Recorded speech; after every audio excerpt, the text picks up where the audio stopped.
Hello guys, आप देख रहे हैं गोरखपुर जंक्शन। पूरे एशिया का सबसे बड़ा रेलवे स्टेशन है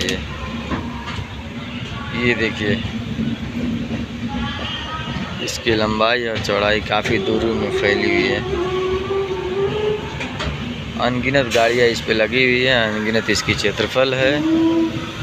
यूं ही एशिया में सबसे बड़ा नहीं कहा जाता है गोरखपुर का रेलवे स्टेशन।